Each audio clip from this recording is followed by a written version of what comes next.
DCGB ngunyan. Anainot, pirming nanginginutan. Always number one. Always number one. DCGB, 729 kHz. Enot sa Bareta. Enot sa Gabos. Ang DCGB, miyembro kan KBP, kapisanan ng mga broadcaster ng Pilipinas. Ang oras niya to mga tugang alas 12:05. Ipinipresentar kan Radyo DCGB ang kabilugan kan mga baretang kinalap kan pinagsarong puwersa kan News Center asin Mega Force Patrol. DCGB Bareta alas 12. DCGB Bareta alas 12. Mga pinakahuring pangyayari sa Kabikolan, sa nasyon asin ibang parte kan kinaban. Iba Bareta na ngunyan. DCGB Bareta alas 12. Ngunyan ang sa inyong tagapagbareta. Diyos maraynod to sa Indogabos, mga tugang ngunyan na aldaw ni Huwebes, Hunyo 26, 2025, ini ang Bareta alas 12. Kami po ang sa indong mga tagapagbareta. Ako po si Gina Ritterly. Ako man po si Bert Nunez.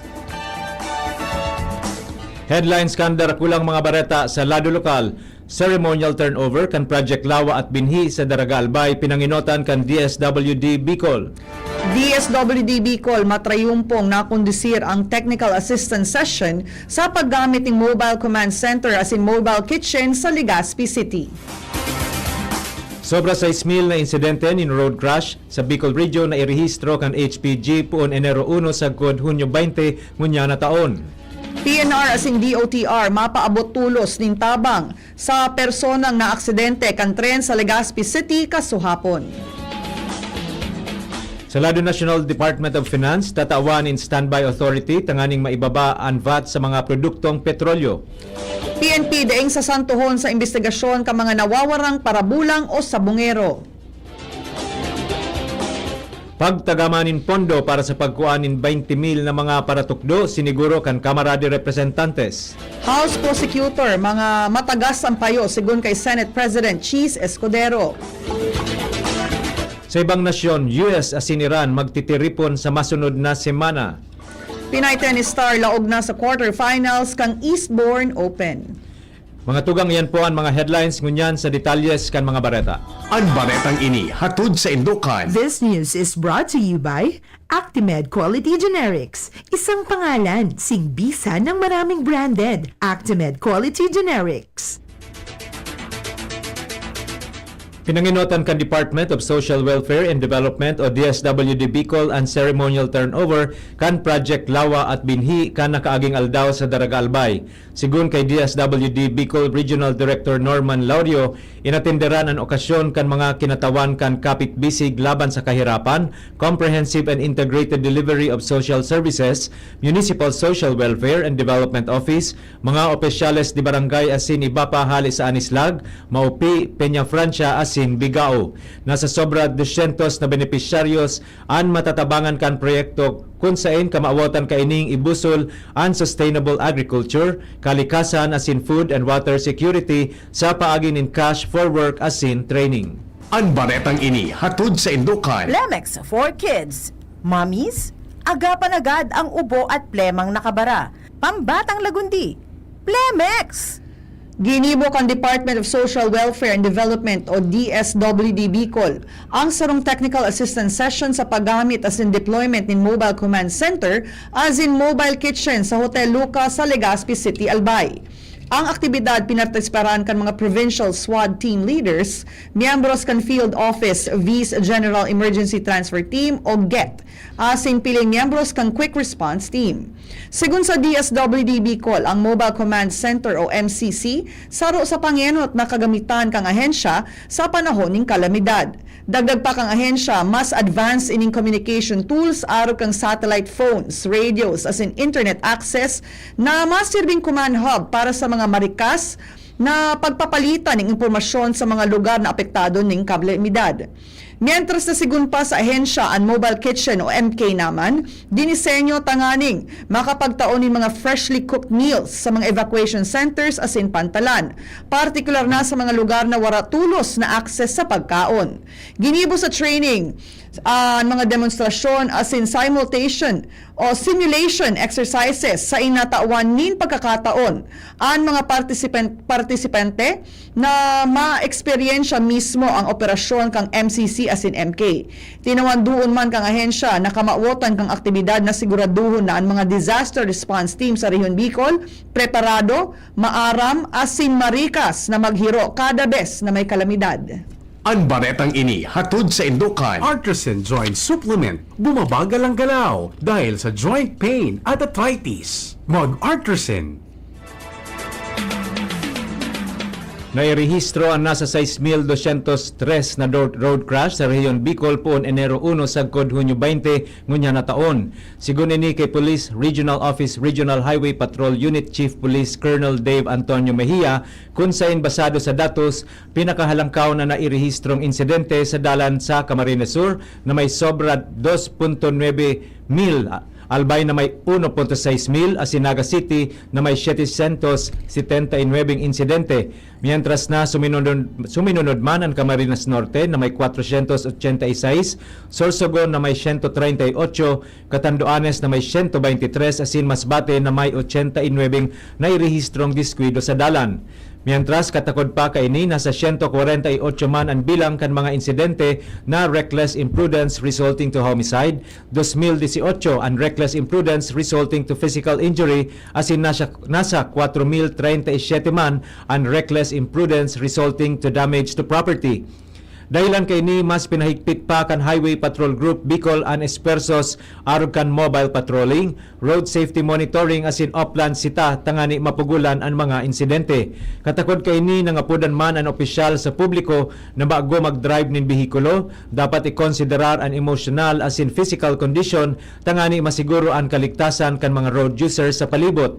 Mientras na tinawan doon man kan opisyal na ang mga problema sa estado kan tinampo, kawaaranin disiplina sa tinampo, respeto sa mga kasabay sa tinampo, asin training asin seminar manungod sa mga batas trapiko, ang nangingenot nindang nahihiling na mga rason kung nata uminabot sa sobra 6,000 ang nairehistrong bilang nin insidente sa dalan sa bilog na Rehiyon Bicol. Ang baretang ini hatod sa Indukan. Plemex. Pag may ubo o hika, Plemex agad. Basta lagundi, Plemex. Mapaabot tulos ng tabang ang manihimiento kan Philippine National Railways o PNR as in Department of Transportation sa personang naaksidente kan tren sa Barangay 16A East Washington Drive, Legazpi City, kasuhapon. Magigurumduman na sarong 24 anyos na biktima ang naaksidente kan train bandang alas 4:37 mga agahon kasuhapon kung sa inturos ining dinara kan mga personahes kan PNR sa ospital para sa atensyong medikal. Dagdag pa kan PNR mahigpit man singdang nakikipagtabangan sa otoridad para gibuhon na investigasyon manungod sa insidente. Siguro man kang ahensya, mas papahiwason paninda ang safety campaign kan mga lugar na may operasyon kan tren. Katakod kaini nangapudan man sa publiko ang PNR na mag-ingat, magdistansya sa riles asin isabuhay ang safety principle na stop, look, and listen. Matrayumpong nailansar kan Department of Health o DOH Bicol ang purok kalusugan sa District 2 San Jacinto, Masbate kan ng kaaging aldaw. Ang aktibidad nagpoon sa motorcade palibot sa Banwaan asin sinundan ininin program na may mga mensahe sa mga stakeholders manungod sa mga valuable insights sa benefits nin pag-adaptar nin healthy lifestyle kung sa tinawanin doon ang importansya nin pagprioridad kan salud sa pang-uro aldaw. Apwera kaini katakod kan aktibidad ginibuman an man iba-ibang serbisyo arog kan IEC, General Consultation, PhilHealth e-Consulta and Enrollment, Immunization, Prenatal, Anti-Pneumonia Vaccination, MMM25, and CVD Risk Assessment asin sputum collection. Nasa sanggatos na ama sa bilog na probinsya ng Albay ang nagpartisipar sa ginibong Tatay Ko, Bayani Ko, ERPAT Father and Child Day 2025 kan Provincial Social Welfare and Development Office o PSWDO sa Albay Astrodome, Legazpi City, kasuhapon. Ang mga nagpartisipar kang aktibidad, ang mga ama na kinatawan kang Empowerment Reaffirmation of Paternal Abilities o ERPAT. kung sa ginibo ang programa na libreng gunting, masahe, manicure as in pedicure, serbisyong medikal, product exhibition, photo booth, mga indoor games, karaoke jam contest as in Zumba dance session. Sigun sa PSWDO Head Maria Vivian Sea, maawat kan programa na mamidbid ang kontribusyon kan mga ama bako sana sa saindang mga harong, kundi pati naman sa komunidad. Pigaasahan man ang pag-apuritsar kan mga partisipantes makatabang sa pagpahiwas ning tama asin responsableng pagiging magurang asin aktibong makipagkooperar sa mga aktibidades sa saindang mga komunidad.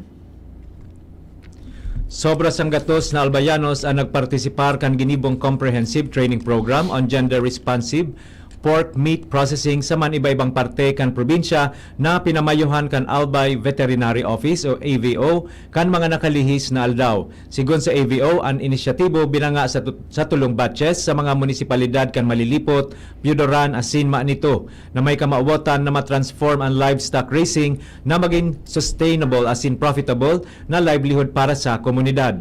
Tinutukan sa training program ang mga practical knowledge asin essential skills sa pork meat processing. Ginibuman sa aktibidad ang hands-on experience sa man iba-ibang aspeto kan traditional Filipino meat processing, partikular na ang food safety standards, effective packaging techniques asin detailed cost analysis. Ang inisyatibo matarayumpong na kondusir sa pakikipagtabangan naman kan AVOs sa man iba-ibang municipal agriculture offices kan mga nasabing munisipyo. Sobra sa 2,000 na partner beneficiaries sa 8 municipalities sa Rehiyon Bicol ang nakaresirbi ng compensation sa irarom kang enot na batch kan payout para sa Project Lawa at Binhi na pinapamayuhan kang Department of Social Welfare and Development o DSWD Bicol kan mga nakalihis na aldaw. Ang payout para sa 20 aldaw na cash for work as in cash for training kan mga benepisyaryo na nagprobitsar ng disaster resilience as in climate adaptation initiative sa saindang mga komunidad.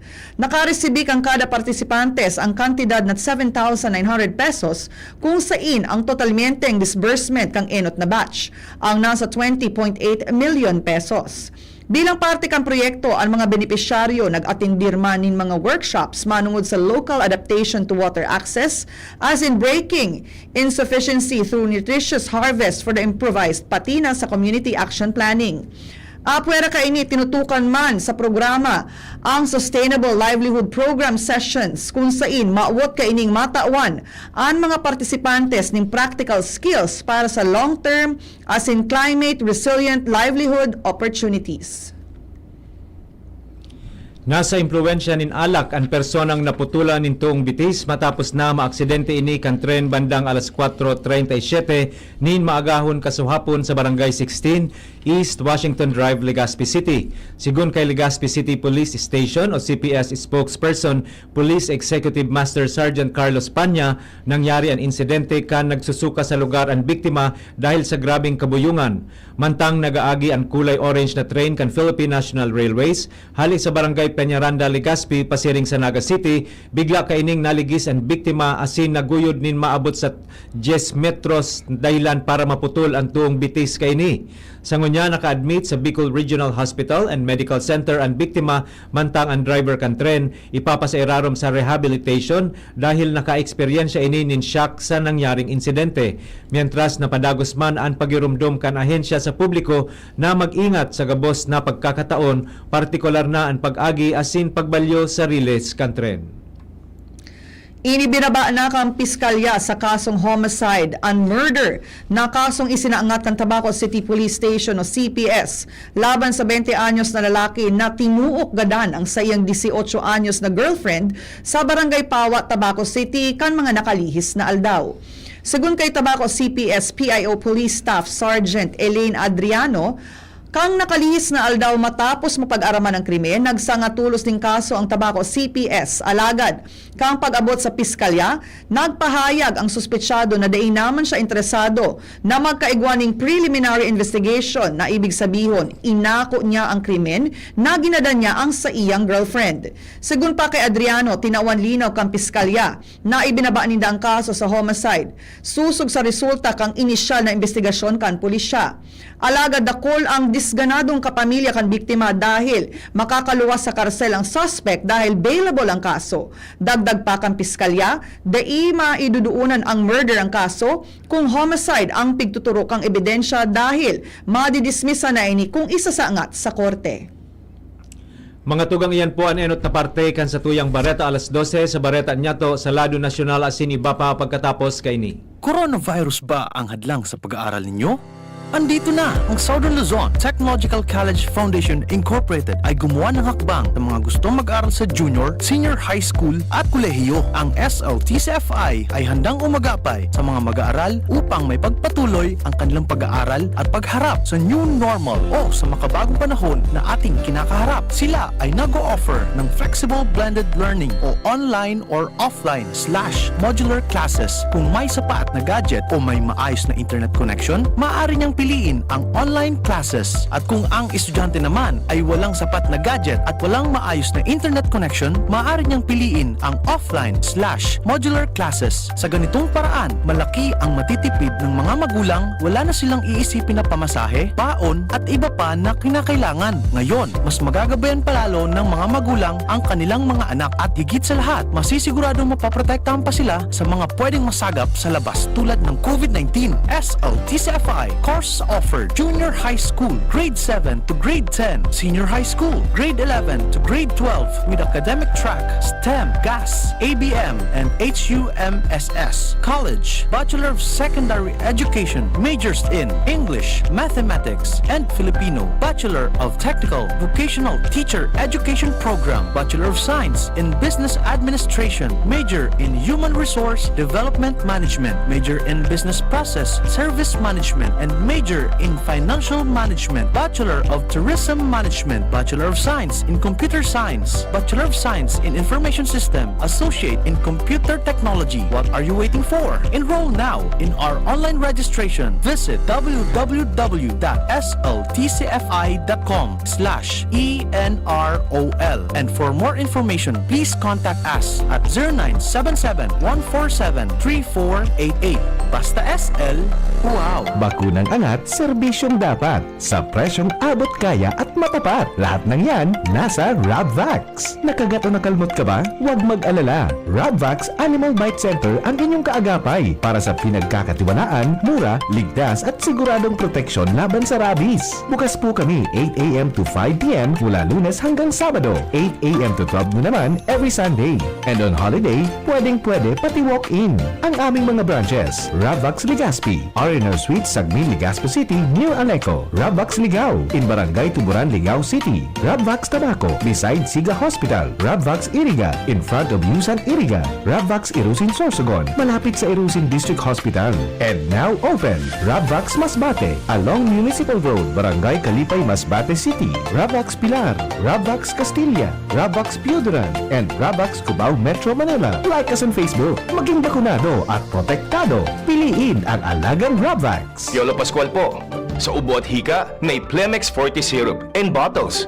Pero para sa ginhawang kailangan agad, may Plemex Forte Capsule and Blister Pack. Madaling bitbitin, kayang ibulsa. Gawa sa natural na lagundi na tumutunaw at nagpapalabas ng plema. Convenient na, ginhawa pa. Plemex Forte Lagundi in Capsule. Basta lagundi, Plemex. Easy! Vitex Segundo L is the generic name of Plemex Forte. If symptoms persist, consult your doctor.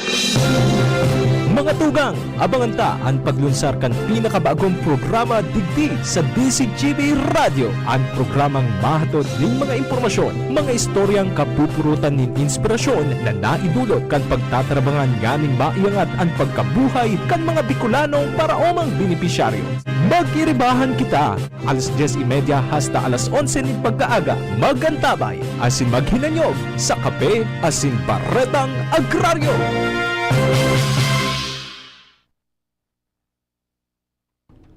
Balik po kita mga tugang sa Bareta alas 12 para sa mga detalyes kan mga Bareta sa Lado Nasyonal asin iba pa. Isusulong ni Senate President Cheese Escudero na tawan in standby authority ang Department of Finance o DOF para maibaba ang value-added tax o VAT sa mga produktong petrolyo. Piglalauman na makakatabang ang lakdang na ini kontra sa mga biglaan na pag-itaas kan presyo kan mga produktong petrolyo na dara kan mga gyera arog kan nangyayaring kariribukan sa ngunyan sa Medyo Oriente. Sigun kay Escudero, kapag nag-itaas ang presyo nin petrolyo, natural sa nang maitaas ang makukolektang VAT kan gobyerno na nakapako na sa 12%. Bako man magkakanigo na ma-income ang gobyerno mantang ang publiko ang mapasan kan halangkaw na presyo. Tanganing magin makahustisya kaipuhan na amyandaron kan Kongreso ang Tax Reform Acceleration and Inclusion Law o TRAIN Law para matawan in standby authority ang DOF para maibaba ang VAT sa kada bes na mag-iitaas ang presyo nin petrolyo asin produktong petrolyo. Daing sa santohon ang Philippine National Police o PNP sa investigasyon, may kinaraman ka mga nawawarang parabulang o sabongero, sibilyan man, opisyal o kapwa pulis. Inang tinawan doon ni PNP spokesperson Police Brigadier General Jean Fajardo. Kasunod na inikan mga revelasyon nin sarong akusado asin dating security guard sa Manila Arena nangunya nagtitindog na state witness na si alias Totoy na inilubong ang mga bangkay kan mga parabulang sa Taale kung sa inasa 30 na individual ang inwelto kaibahan ang nagkapirang police officers. Sigun kay Fajardo, hahalato ninda ang bilog na istorya ni Alas Totoy para sa hararom na investigasyon. Mientras sa siniguro man ni Fajardo na bukas ang PNP sa pakikipagtabangan sa Department of Justice o DOJ para sa ikakalinaw kang investigasyon. Sa ngunyan, wala sindang nare-receiving formal na request hali sa DOJ para magkondukto ng search operations. Siring man siniguro man ni Fajardo na anuman na unit kan PNP, kaibahan ang maritime group, iyo ang manghandang magtabang sa oras na kaipuhan. Siniguro ni House Speaker Ferdinand Martin Romualdez na tatagamahan kan Kamara de Representantes nin pondo ang pagkuanin 20,000 na bagong posisyon nin para tukdo sa mga pampublikong eskwelahan. Sigun kay Romualdez, kasimbagan ini sa kamawatan ni Presidente Ferdinand Marcos Jr. na mapakarahay ang kalidad kan edukasyon sa nasyon. Pinag-unambitan ni Romualdez na sa masunod na taon padagos ninda ining tatagamahan nin pondo sa irarom kan Department of Education na pinamamayuhan ni Secretary Sani Angara. Tinawanin doon ni Romualdez na tamang-tama ang pagkuanin dagdag na para tukdo lalo na nag-itaas ang numero kan mga estudyante asin padagos na namamatean ang kakulangan kan mga paratukdo lalo na sa hararayong barangay. Nangako man si Romualdez na tutukaron kan Kamara ang proseso kan hiring nin mga paratukdo para masiguro ang makaskas, honesto asin magkakanigong deployment nin mga paratukdo na sa mga lugar na may mga grabing pangangaipo. Plano ngunyan kan Department of Agriculture o DA na mapautob ng maximum suggested retail price o MSRP sa mga bawang asin sibulyas. Sigun kay Agriculture Secretary Francisco Tiu Laurel Jr., nawa maut nindang sibulyas asin bawang na resulta kan kariribukan sa Medyo Oriente. Paliwanag kaini na apektado ang agricultural sector kan kariribukan dahil pwedeng madagdagan ang singil kan mga biyahero, siring man ang pag-itaas kan mga fertilizers asin mas mahal na feeds. Pigkukonsiderar kaini na normal sana ang 5 sa 10% na pag-itaas kada bes na may mamatean na krisis. May katagasan ang payo kan mga prosecutors kan House of Representatives sa impeachment trial ni Vice President Sara Duterte sigun kay Senate President Francis Chis Escudero. Ini ang sinabi ni Escudero kan haputon may kinaaraman sa pagsunod kan mga House prosecutors sa direktiba kan impeachment court. Sa tagas kan payo ninda habo nang mag-ako nin pleading, pagresibinin simbag, pagresibinin appearance, papadifisilan pa sigun kay Escudero. Ginibo ni Escudero ang pahayag matapos haputon may kinaaraman sa posibilidad na dahi nagsunod ang House prosecutors sa ikaduwang direktiba kan impeachment court kung kaipuhan makipagkomunikar ang House kan 20th Congress sa Senado na gusto nindang ipadagos ang kaso kontra kay Duterte. Ang primerong direktiba iyon para sertipikaran kan Kamara na daininda sinuhay ang 1-year rule sa pagsumitir nin impeachment complaint. Sa Giraray, ipinagpagurumdom ni Philippine National Police o PNP Chief General Nicolas Torre III sa kapulisan ang pagiging physically fit. Sinabi kang opisyal na dapat makagibo man lamang ning 40 push-ups sa mga pulis kada aldaw, tanganing makamit ang fitness standard sa laog ning sarong taon. Dagdag pa kaini na ang mga pulis pwedeng atab mag-out sa opisina kada Martes asin Huwebes para makasabay sa pag-ehersisyo. Tinawan doon ang importansya kan pagiging magayon ang lawas kang kapulisan para daay mawara ang respeto kang publiko sa PNP. Tinawanin doon kaini na dadagoson niyang sisikadan sa pwesto ang mga pulis sa laog ning sarong taon kung daay sinda naging physically fit. Bareta sa ibang nasyon, inanunsyo ni US President Donald Trump na magkakaigwanin pagtiripon ang US sa Iran sa masunod na semana. Sinabi kan US President na pwedeng tukaron sa pagtiripon ang potensyal na nuclear agreement. Sa pagatindir kaini sa North Atlantic Treaty Organization o NATO Summit sa Dahig, sinabi kaini na posibleng magkaigwa na nin pirmahan asin kasundoan. Nagkaigwa na nin labanan asin ngunyan sinda pabalik na sa saindang mundo. Bago pa man ang nasabing kariribokan pighahagad ninda ang commitments kan Iran para sa negosasyon. Tinawan pa nindoon kaini na gusto kan Estados Unidos na daing nuclear kaya rinaot ninda ini kan atakihon ang Iran. Sa bareta niya to sa lado ng sports, laog na sa quarterfinals. Kang 2025 Eastbourne Open si Pinay tennis star Alex Ayala. Kasunod ini na sa atab na pagsuko o pagretiro sa kawat ni dating Grand Slam champion Jelena Ostapenko dahil sa injury. Naging bagulbol ang pagpuo ni Ayala sagkod na kabawi, mantang lamang ini na 3-2. Nag-apod nin medical timeout si Latvian tennis star. Nagkulog ang left ankle kan Latvian tennis star sa set 3, asin kan ikaduwang pagkakataon minakarhay ka ining magretiro na. Sinabi ni Ayala na bako magayon ang siring na panggana lalo na tamay injury ang kapareho niyang tennis player. Naglalaom ini na marahay tulo si Ostapenko kung saan maikukonsiderar na ang kawat bilang rematch ninda kan daugon siya ni Ayala sa Miami Open. Sunod na makakalaban kan Pinay tennis star ang si Isay na manggana sa pag-ultanan sina Francesca Jones kang Britanya asin si Diana Yastremenshka kang Ukraine.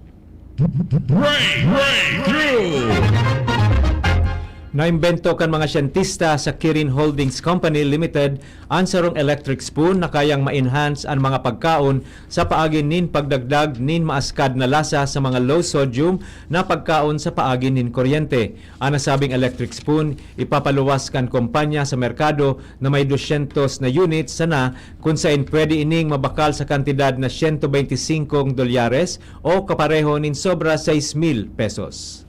O 7,000 pesos. Para po sa satuyang special story, sarong 19 anyos na daraga hali sa Jiangxi, China, ang naging viral matapos niyang ipahiling sa sarong video ang kakaibang kakayahan kaini na i-dislocate ang sa iyang mga tuhod na daing nakukulugan.